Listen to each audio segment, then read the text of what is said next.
tirami thu pui chu mi chu ran ti te ti ang kha chu ma chuan in ka ran ti lawanga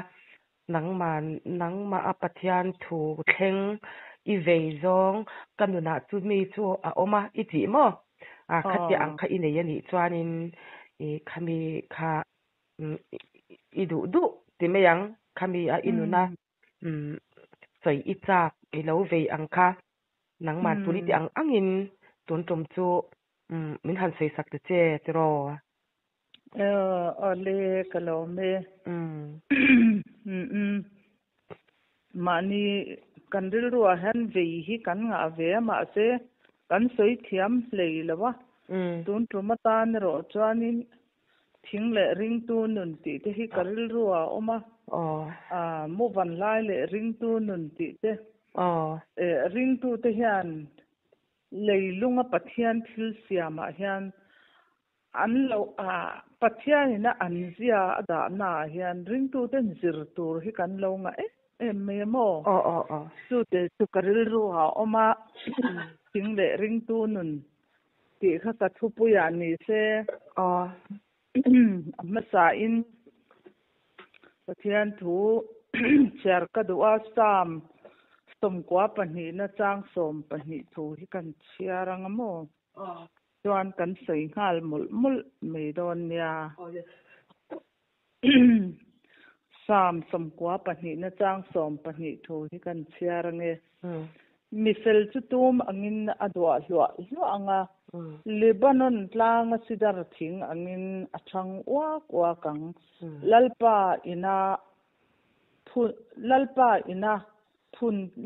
ina phun te chu kan pathian biak in hung chung kotla chuan an do hlwa ang tar hnuwa po an lara fuwanga tuipai chewin an hring hlwa ang lalpa chu mi dik tak ani ti lanti na turin ani chu kalung pui ani a ama chuan fello na reng a om lo ti a lai kan soi du chu ka thu puya khan thing le ring tu nun ni se salmon han soya kan I deuh chu sidar thing hi ni a sidar thing hi kan soi phok me anga sidar thing hi thing ro pui deuh me ni a ato na mun han soi phot ila sidar thing hi Lebanon tlang oi panga Bible kan hu dan pun ato thina ni chuan thim thi le mar thi te thak le thang thi te hian aron noi sok thina tlang sang oi pang lei tren lei chia ato nia wang khan thi hian aron nam na se em thina ma se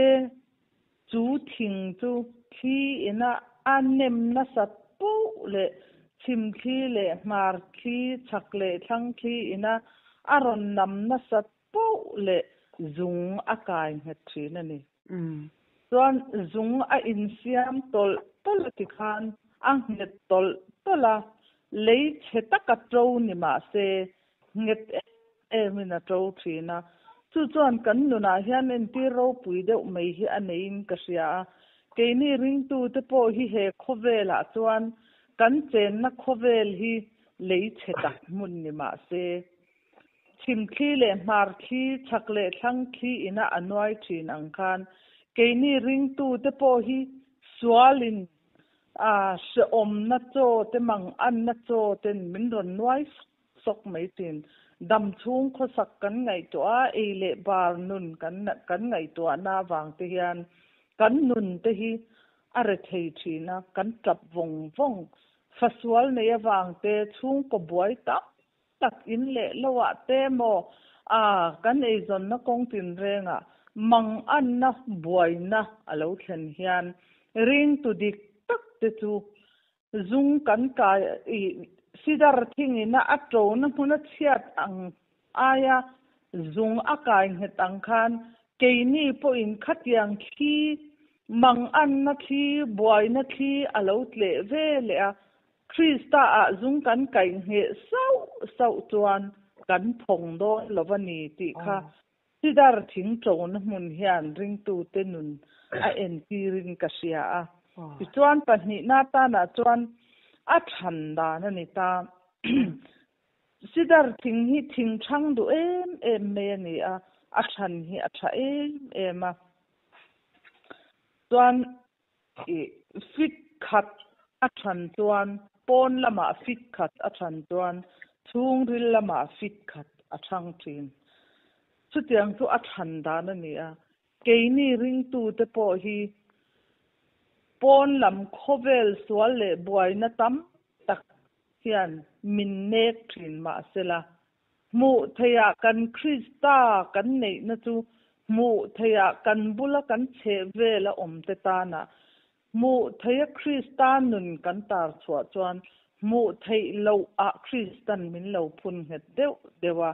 mu thei fit khat a than angkan mu thei lo a fit khat a thang hal angkan ke ni po kan tharau nun a than vele kan pon lam mu thei taksa a moina lalpa ro puina alo lang ve zel thina ni ti kha sidar thandan hian min entir hian ka sia a pathum na chuan a fei dan ania sidar thing hi a fei em me thing zong a thing fei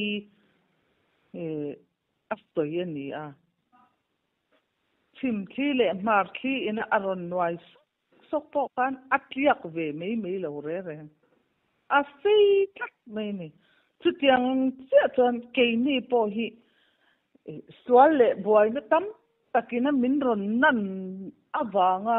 tiak mai tur hi kan lo ni lo re mi ten min ron soi se le min ron soi thia ta wanga tiak mai tur hi kan lo ni lo krista lung pui ngeta kading mundang rong chu tiau du pani ti a krista lung puya mi apian tlat chuan khang ang khi boina khovela hian thithia lo theng thin ma se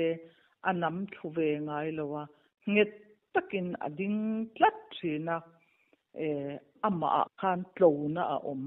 chu tlona chu khoi tang kan nei tur nge khovelin tu man min pe thelo tu ma nei ponom heklo khatiang ang kha krista cha om lalpa a che hian tlona te hi lo om ti hi a en tira ta chuan kum sang khat adam thei ani sidar thing chu atlo khom mai kum sang khat adama chuan athi ni thlengin a thang ti ani sidar thing zir tu te chuan thing hi sidar thing chu athi ni thlengin a thang ti ania atlo em a cheve mai lo chu chuan a en ti chu ring tu te hi kan nuna hian buai na le mang an har sat na chung kwa a kan du lo thil kan than lo thil a lo thlen ni po a tlo tlat nun kan nei hi apoi mo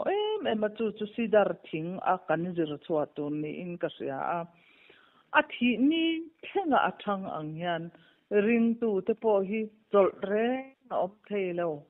chol man kan ni lo muang thei po kan ni lo krista min man chan chuk kamanda lo mo tia a trang a kal ve tur kan lo ni a khe khovela hian kan huna lo top don ani poin ring tu lalpa nei tu te chu an chol ve ngai lo an thi don ni thengin an thanga he ta sam sia ka kan mu ang khan tar nuwa po an lara fawanga tui pai chevin an sing lo anga ti kha lalpa nei tu te kha sidar thing ang hi aron te khin ta ni kan bible hian kan tar nuwa po he kovel kan chua san don nuwa po mi ten lalpa a enge antia annun an than len na turin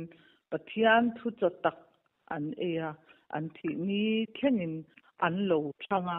an tar hun po in an lo ra lua thin ani ti kha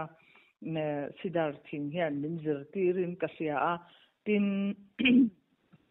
ara le apar hi aturu mea sidar thing tu ra lovina ngai lo antiani achan chinjir tu te chuan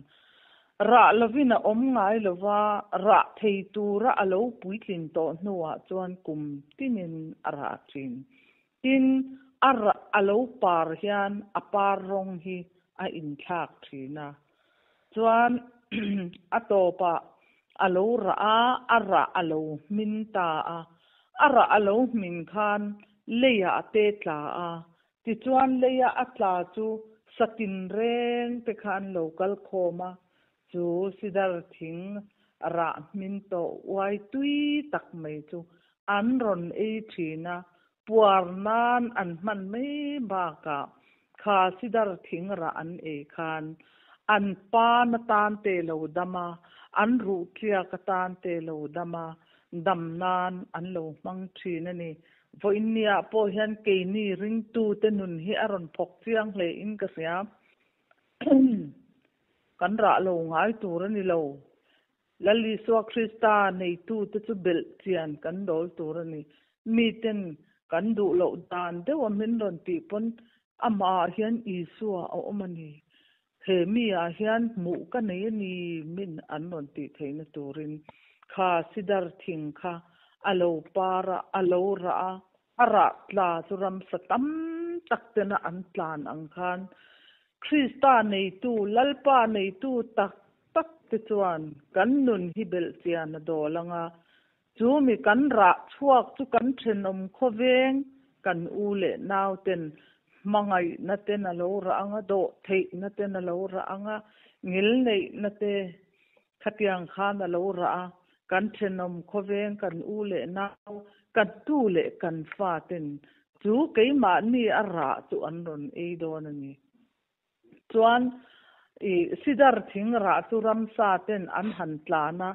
an eya an pa na tan dam na ani ang khan keini po krista rim tuina keima ni a kristan mo taka ama nun min pe khi alo par chua mi ten an lo tlan vele keima ni om krista nun chu mi ten dam nan an lo manga an tui hal ti re nan an lo manga heng ta faswal tak ilo nei thei ani theie chu I faswal tak nei awanga lalpa ilo dor thin na chu nu na I hlo chwa lom na thuruk lim na thuruk thamwan na thuruk ilo nei kha he tami ten nangma om kha ira chuak ka an ron eanga an ni chung kon na tak hurri thuk tak lo nei ve te khan dam nan an manga hlim nan thamwan nan an lo mang ve anga chu chu si darina ara le aparina kan nuna a entirani tin sidar thing hi arim tui ema achan chinjir mi te chuan arim tui le tuka perfume khovel perfume man to per siam nan te an lo manga arim hi KM sang khat zanga a po sidar thing apar to chuanin arim hi achuak an te ani chu arim tui ema perfume siam nan an mang ang khan keini ring tu te po hi lalpa kan nei tak tak hi kan rim hi mun la taka po achuak turani keini chu ti tak taka chuan vairama kan kala khoi huna mo a nom chen na huna te hlim hlop na te shopping kan vanaya in tur ei tur en kim lo oma khan kan rim tuina kha achuak to lo mun hlap takami te khan kan rim tuina krista ka nei na kha an mu to lo re renga arim kha abo vet thina ni sidar thing chu ni ve mi alo mun la taka om te pon arim tuizia kha an sevang fanga khovel perfume to ber siam nan an mang ang hian keini po krista kan rip tuina kan moina lalpa kan ti na tak tak nuna kha mun la akan kal na muna thil khir tak te kan va ton na muna te harsat na kan ton na hmuna te ram sang sum don na hmuna khovel kan fan na hmuna te po kan rim tuina kha mi ten keima nia e tur an lo hua an lo zonga ti chuan dam na an lo neya arim keima ni arim tui veng sang na kha mi ten an lo ni ma dam nan hlim nan thamon nan an lo mang ve tin tur ani ti kha lal pana min du dan ani a tar nu po in an do lua anga tui pa trevinan sing lo anga ti ang khan po in nia hen missing thil a chuan a har mani ama ero chu krista in an nun ate to chea ama tharau thiang him chu nang ma ada to chuan khoya nge I manang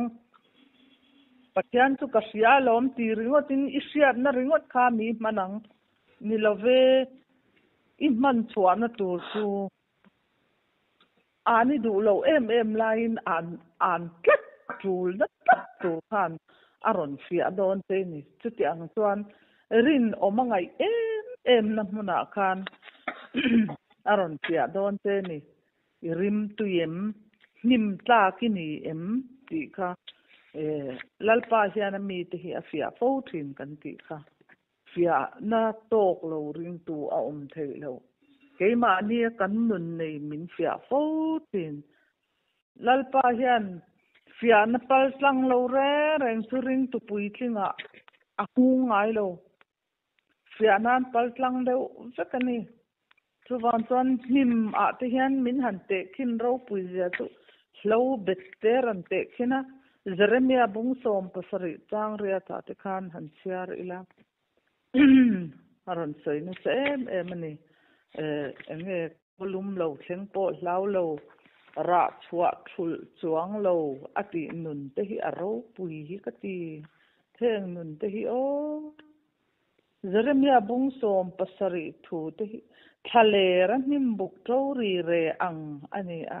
thil tha chuak tu re ngam mulawang keima ni a hian ama pathian tel lo chuan thil tha chuak tur hi om tho lo mi tin min ron hmi ma min ron ti chiang don dewa nim tur hi kan nom tak lo te khinnan han soilok ila mire thei khongai mai na hi chu kan pian pui thusil tu ina soi ang khan ramsa te pon mangai nan pian pui mi lo khongai mai na hi chu ramsa pon no te an mein an no te khongai mai na hi an nei vek ke ni pon chu piang sia chuan khongai na le mangai na hi kan nei mai krista tel em lo pon ti meang vai ho milem bia tam tak khuan ran nung ra hlum te khu an hlawnia pathian poi an mani milem pathian poi soi hi an hlaw ngoi ya thil ti swal hi ke ni ai nan hlaw dei zo chu tiang khop chuan an fim khurani thil ti swal hi an hlaw ani ma se an mani a khan pathian tharau thiang hlim da an la siat ve miau lo wang khan a man dan an thiam lo wa an thil thati te kha engata ma ahlu lo wa atlo mai aral mai trin mangai mai ne hi kan pian pui chu mangai mai kan pian pui chu pathian tel lo chuan a chian em je chu te khin na kan soenga ni pakhat re thei har sa ve tak mai hi kan in chung khura alo lu thina thila ron zora are thei ve em me o lo lei po hian nei lo wa thil hi min dil thina ti chuan kalo pe alom ema tuk le alo kal le angai bokin minon dil le ta chuan kalo pele maya tuk le alo kal le angai bokin til dang amamo khamin ron dil le chuta to chuan mishing ril ru kha lo chuak thin enge I mishing ril ru chu ema ti ania pathian chu mangai na akhat ania po a mangai na ania keini mangai na mishing mangai na chu wanga mangai na pathian chu kan sual chung po a mangai na ani ke ni chuan po a mangai na hi kan nei ve zo lo wang a mangai na ni kan moi du wang te kan ro pui du wang te ning that kan du wang te that na lem that na der khan kan lo thave thina ti chuan chu ra thei nu ni ti na thil min ron dil ve fo thin po chu voi thum nu a chuan ka ngai thei to lo re reng em a he nu em tu adu am nu tu voi khata local to a voi ne local to voi thum em ka pe to lo wang kan ti mai chu kan mi sing ril ruwa chuan thil tha chuak tur hi Jeremia inaron soi ang khan thalera nimbuk to ri re angani thalera nimbuk to chu enge thaler chu enge mun khoro soina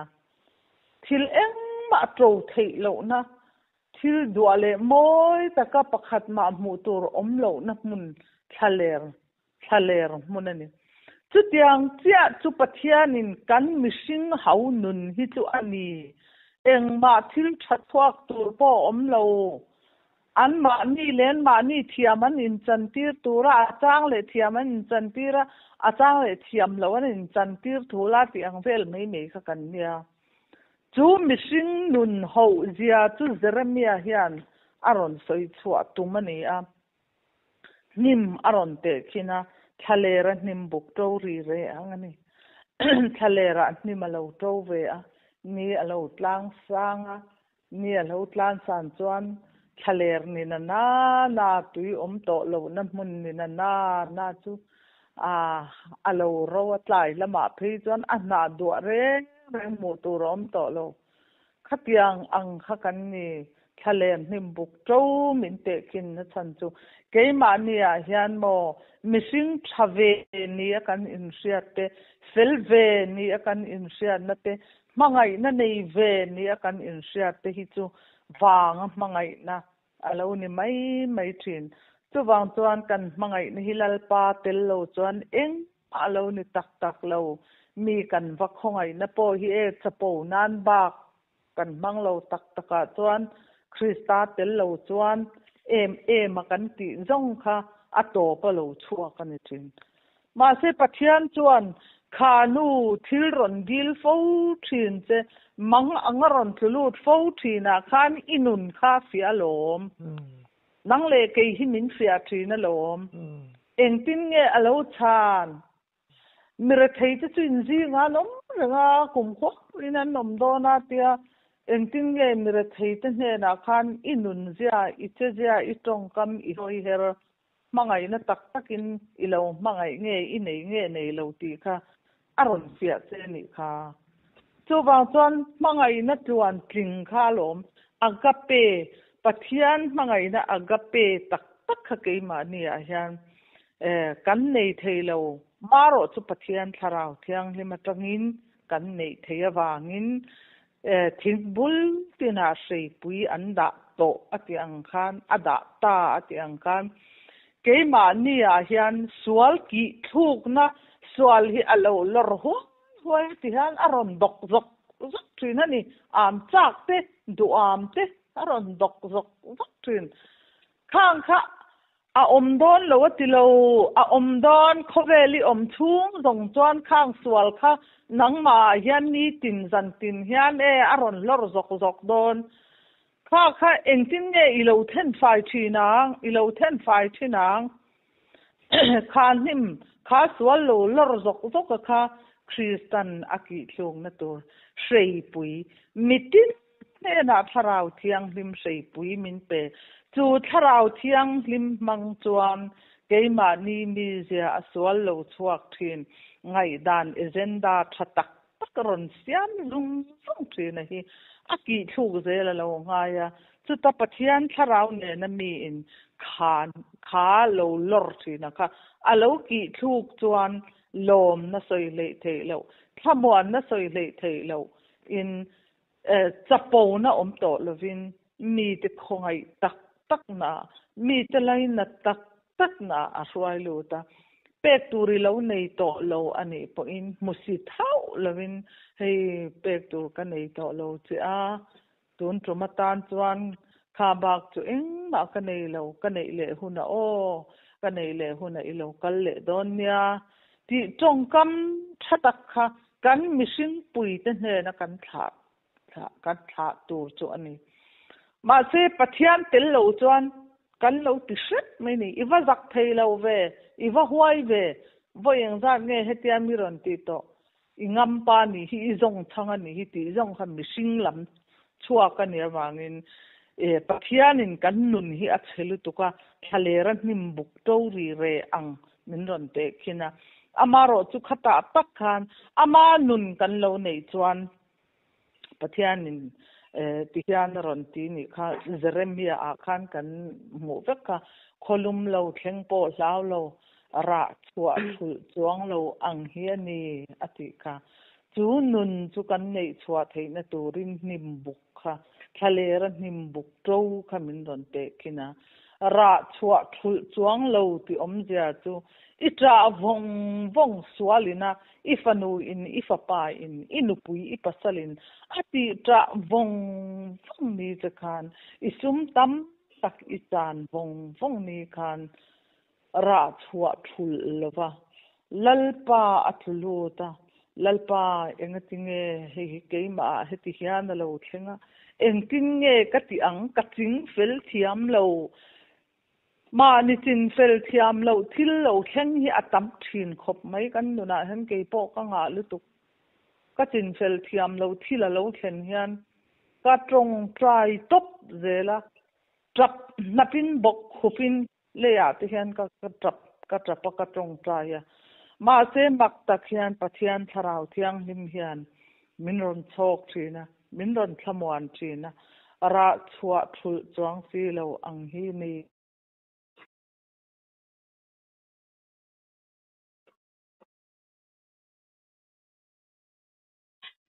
king te hi sam som pariata khan sapeng tung tu sasu thing zar buk tak noya aluta Absalom alu chu lusilo leisilo van silovin a uai taring maya atia lalpa kan ti lo chuan thing buk lian pui mai nok zar bum ang mai chau hi kan lo ni kan thing buk han zar tak mai hi chu atroi lui me nia swal hi mo han zo alian te atroi dur mai ni atroi lu me ya alo troi ka chu buk chak khop mai pa in nu in khatling tak mewa thatho tak mewa ti rem angai thina ni chutiang ang chuan swal kan zo len je chuan keima nia a nok kha lo kal khom tak me swal kha lo in thua zela a to pa chuan pakhat kan chin fel chungin le lama lo boy le a pakhat kan chin fel le lama lo boy le a swal hi azar loi tam hi thina ni chu aron te khina sa thing buk ang maya a buk loya Absalom alu van silo lei silova an khai kang ang mai khan van thleng tak si lo le alu le dona khovel lama tlan don tak tlan tak ngam che si lo van han thleng phaloi tak si lo buk luai swalina min bom troi luai hian a thei em ani ti kha alan tir itimeyang thei pui a te po min ron te khin thei pui anga lal iswan thei pui rat lo tur va zonga ma se alo ra reng lova chu thei pui chu hau hlum ta ma se lalpa hau lovin hei hi lei tha ten kan pe anga kan to manga ti chuanin ara ve mang chu an han ti po khan lali chuan du lo hau hlum top mai ni thei pui ang maya ring tu te ra tum chuang si lo kan ra nam tur muna ra chua valo dona mu tur om si lo ani le lal i chuan thei pui ra kha lo avatum hun la taka lo hun thei pui ra hun ani lo reng ha thi ka oi ka nun hi khoi na salu to ko mo ke ba hian ka thin ur tak hian mi ten o piram pathian thu min sil ro min tong trai te an ron ti thinalo ur to si ke ma ni ra lo tu ran ron zon khan mi singa tong chuan lo tur kha lo om lo reng alo alo thin to alo anga lo lung oi lewa tu te chung kwa tu te mo kal tlang khan thin urna tur kha alo pu a lali suan lo tur va zonga thei pui ra hun ani lo renga tiang khan thei pui ra hun lo hian kan ni khoi na tu ke ma hian mi ten ra lo tur an ron zon hian ara lo hun ani lo renga suali na min lo bom lai tak te tin ur ema khovel sum le paya eng kim ka ngai to lai ka thin rim em lai han lan I suan ke ma lo tur ron zonga a mu thin lo lom tu tiang chu kan ni machine te hi enga pora la li suaring tu chuan thakipin thei pui kha kum tinin ra se atu thakip ka te ka ti sual kum tina ara lo turin ra mu a in ring ma se thei pui kha ara hun lo lai ni renga ti khan ke ma ni nuna hian kan nuna hian thu hi asoi thuk lutuk ava han dik tak em hau hlum tok lek mai nun hi lalpa kalo nei le thin ti hi ka in mo fo thin ani chuwang chuan thei pui anga ra lo tur om thei tur hian ke ma ni ring tu te hi kanin buat sei hi angai na se em kan thinan ur tak mai chuan thin ri min nu pai kara ngat phi chuan an lo ti ral roi tak upa ten ral roi tak nap an lo ti thin kan thinarim to chuan hei kan rama po kan mu tro lalpa tel lo chung konun rap thak zia hi mo anin that chor mai nu pa po ule naw po khatiang khan an lo in that chor mai ni avarap thak tak em mangai na tel lo pathian mangai na akape mitin ne na min pe alalpan kan man chua atul huna kat ki thu na turin thingbul tina sei pui min da sak to a du sei pui chu tharau thiang hi mania pathian pu ania chu nun zok chuan kit thumai thin tur kan ni engting ngai ki thu kang pathian thu idong mai lo ani pon thup tap la chap chung po khan bible keu phuk ro I keu ma sak der po ka chia ro thunung thil ti thei lalpan rang ka chak voice tari ti thiang lim anga athu hi ati thiang lim ani awangin chu thu thiang hlep tak chuan kan nun hi ne em meya asil fai zawa chuwang chuan trap chung po in tong trai la bible chiar la ti chuan ne sakin I om thi nang ti kha min zir tir adu ani bai thei pui thing anga thei pui thing te powerful don lovin grape fruit ten habaku kanaron ti kha grape fruit ten ra thu alo ma se lovin ra thu alo ma se kalom ze ang ka chan dam na pathiana chuan mi ten an lo ti lom min an ti thei thunga nge ke hian ka ti thei lawang mo pathian nei tu ini lo mi hanin sang sekte pathian tharau thu han aw tak te lalpa han aw te ra lo tur om tur hau hlum mai kan to lo na turin pathian thin urna ke mania a thin mai lo na turin thei pui thing te parvul don lovin grape pui te ra lo seng lovin ra chua lo sela ran huanga te po ran lo ma sela kalom ze ang ka chan dam na pathiana chuan mi te nan lo ti thei alom mi te ti thei chu nang hian enga ngi ti thei lo bi kang le lalpan athara wa pe te lom iran huanga ran pakhat ma nei lo ma la ilowa kha tukina tv ka ena karil ruwa pakhat oma puta englo khathang lampa kha zan khata abu tin ni mun kha sa zu an lo chuaka amaka makinan zo maya atlap ngoi me ni karil ruwa khan a thok na sal tu ka kha pa tan khan ka tong karil ruin ka tong trai ngal top kalai nat lutuk zana dar sari vela hian anron ri huma ngal rual lo chuak tur ang mai hian anron ri huma ka bu chu an han ei tak mai chu ka rap zo ka ti chu tiang khop chuan sazu in kum khata a tho ha em kha an ei zo sak vek an na don hian ka selituk mishing rama chuan tu na haba ku kana soi ang che khan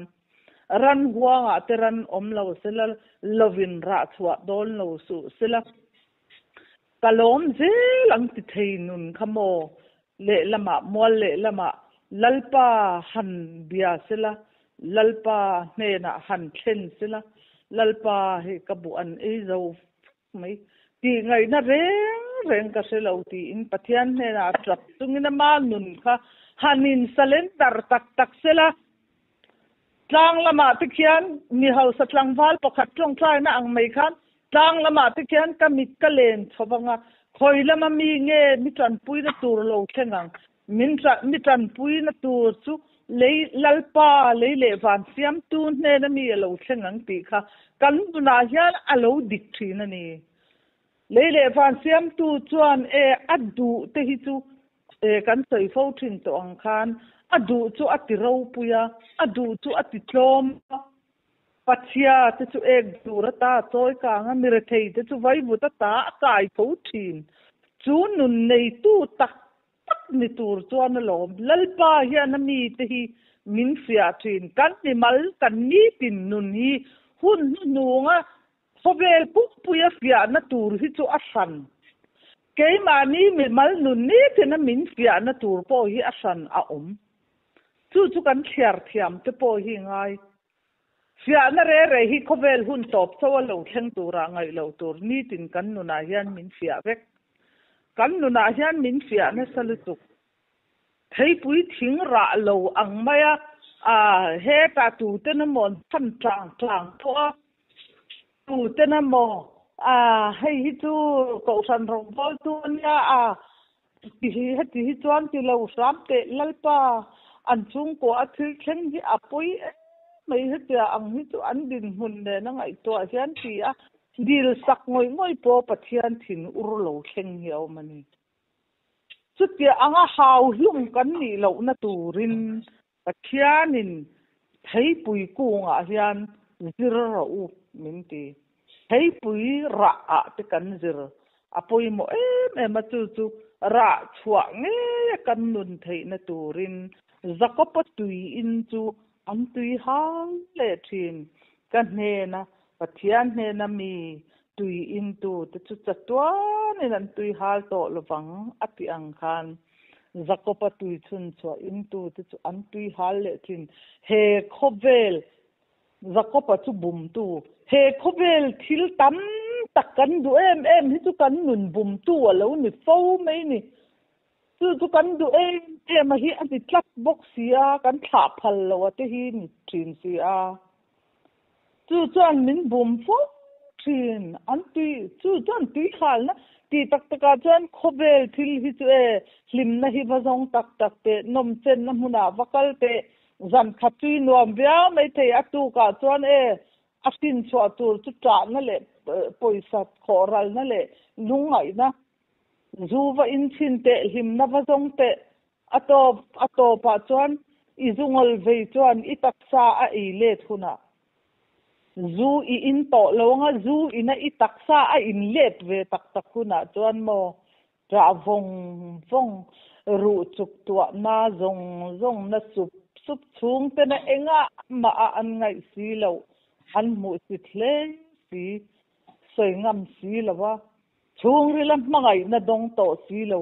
chu nun chu khovel tui hal na hian a sin chua mai ani zakopa tui chun cho in tu te chu an tui hal le thin khovel tui kan in hi chuan mo ke ma ni nun po hi a le nong zo lawa ke ma ni an ni mon tro chiam tharau thiang himin hei hi chu ti su hei te hi chu onem dam biai nang ma alo om thin ti hlum tok lek khi khovel thil kan tlaina kan valim pui em hi chu alo ni le thin chu chuan atopa tui hal re thei lo na alo siama va in thin ma ila zu in te hi hei a te khin hi an olani an swal bi kan ni lo ma se te khin an olawang kan seng tlai khazu an va in chuan angolan ve to chuan atu ka tlai khatan an va in kha an tui hala tire phalo reng atu ka angai bokin an tui hal le a chutiang bokin hurna thil te po ni tho hovel thil re poisa thel ho po hin ni tho atu ka kalle zelan du khatiang khani an tui hal na ka are lawa an ma ni nun ti nong zo tur po kha khovela tui choi turan ba se lo re ma se lalpan he na tui in tu te chuan tui hal re to lo na chatuan dai tui nung lui chatuan a chik tur he khovel kan kal liam san nuwa po van henga chik tur nun kha chu tui nung lui chu lalpan tan nuna hian min pek atuma thing ri thinga te hian a te khin tur hi a ro pui ka te thin thing ri thing hi a soi tu te chuan thing thalo tak mai ni a angil lo lu tuka fit khadana hen a koi nge an ti a koi zel an ti ma se chu thing ri thing chu pathian bom siam nan an mang tlat me ni chu chuan enge kan nuna hian en tir o ti hi ka ngai to po thin keini po hi ring tu pathian nun kan nei kan ti to nuwa po swala wang hian kan kal ngil tak thelo kan ko ai thina boy le thin thing ri thing kan ang ori tu he khobela kan nun chung ha kan koi le thina kan lo sukuk le thin accident nai khoya motal alo om le thin min sia thiam pui em lo ma sela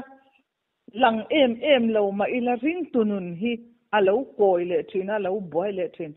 ma se khatyang ang ring tu thei lo fel tuan tak thei si lo te kha lalpan afa atan alal in chunga amoi na turata lalpan a in van nuam tak chei na tan min ni lo du rengalom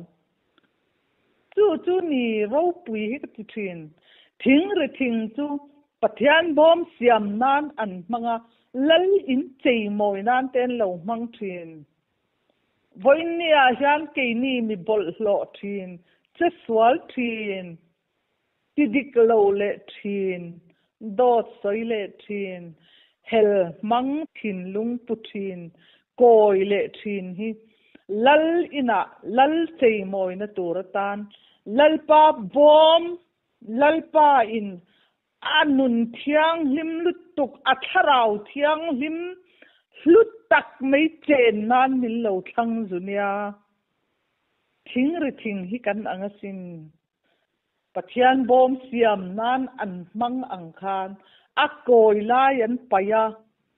angil la yan la chu chuan pathian bom an lo siam nia exodus bung som ni panga chang soma kan mo ni chuan keini po hi kan han koi ngal thina kan che swal le thin ma se chuti chung chuan lalpan amo thiang himatana ama avan ram ro pui taka achen pui tan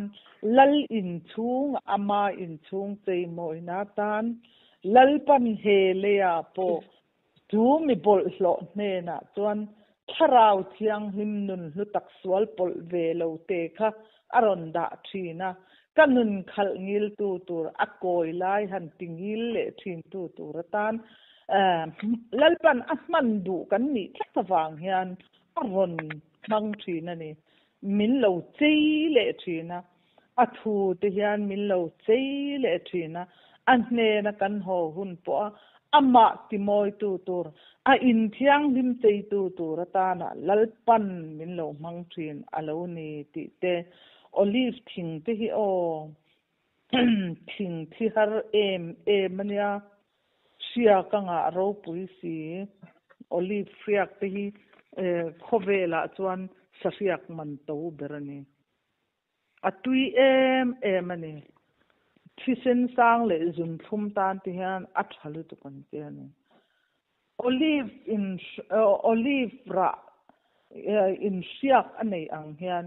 keini po lalpa tharau thiang hlim mi in anei to chuan he thing missing ama tharau thiang hlimina achen chil chu kan siak tharau thiang hlim an lo neya chu tharau thiang hlim siak te chu min an lo mamo thina piangin lalpa awangin mi ten an sem chuaka mi te tana dam na alo ni a olive ra chu an lo ei thina a siak nen an lo ei ang khan keini po chu tharau thiang hlim siak te chu lalpan amamo tu te hnen pianga sem tu ramin ti te hi lo kom pui chi ni lo indu a chapo pui chi po di lo pathian thu isoi thei wang te isiat biaw wang te isoi thiam biaw wang khan lo indu re rang chu indu chi ni lo pathian thu te kan ta ni lo mo oi kan ta ni lo zia hi mani a poi siat kha pathian tharau thiang hlim tir kan ni lo chuan kan sel thak mai ni amak lu tuk kan ta ni lo ama ta ni min ho mai kan ni isiat jaw to isiat than mawang khan idu na man vatum te atinung mi alawang nung hi poi mo alom tharau thiang hlimina aron chen chil chuan anung thin chu tharau thiang hlim chen chil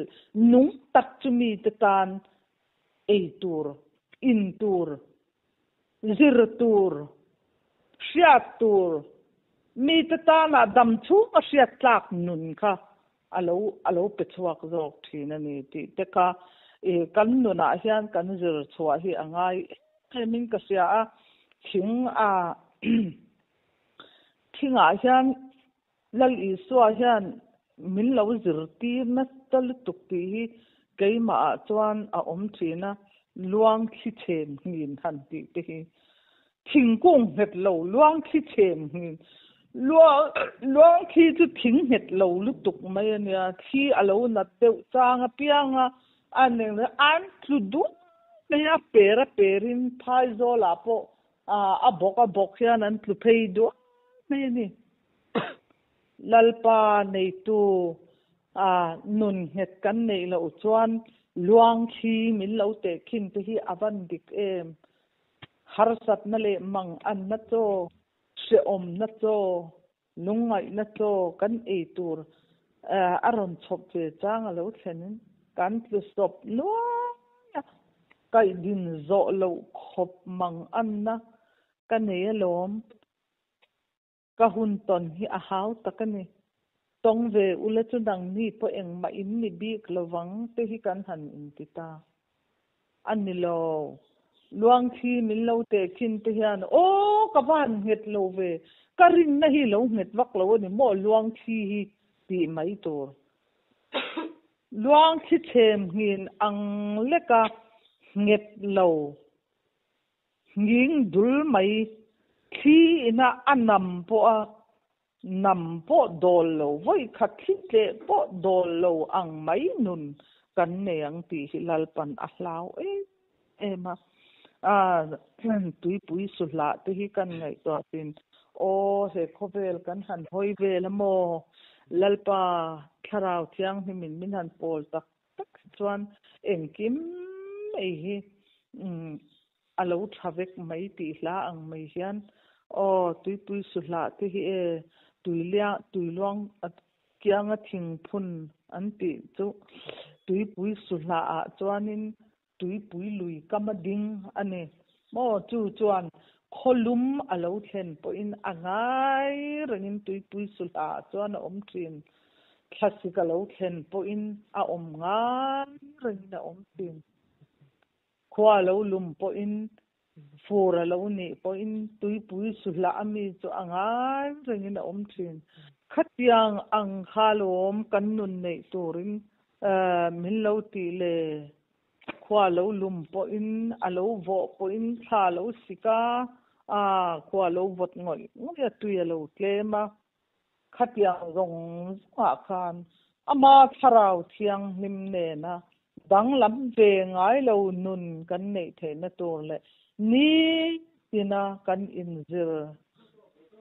kan in zira nun kan mu chua tur piang lalpa enge keima hian min zir ti du le hei hi ka chunga lo thleng si akawa ching sel thiam lo ve ti ama awa ama ne na leng du na ni tin ma ni chau po hin akaminom ti tu chu tunge pathian hu ho rong bol na ringo thimo rong bol na tlinga ani lo mal slat ngam nun ka ti kha samal slat chu sai na se du kho vela kan ti mai me ni lo mal slat ngam ring tu hi ni pathian in vo in ni a zon to ring tu mal slat ngam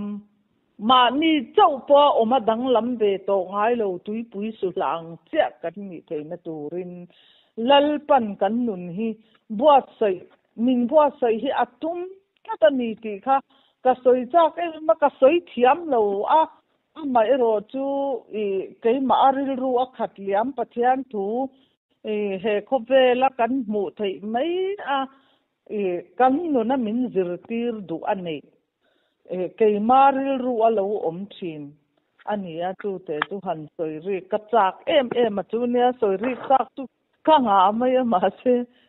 ka zong khani sela aro puina tura tan le mi te alo ngai thatu le lo mupal tu te tana tharau dam na le taksa po ansal tan na te taksa annat na te tana dam na lo ni theina turin lalpan athu tringlo ka kan soite mal min som sak theu ro se amen amen ka kha lom lo ma ni nu na thleng hi mo apoi mo bera kan nu na pathian thu lo thleng puan chwa hi kan puan chwa lo chuan athar hi athleng mo em me ya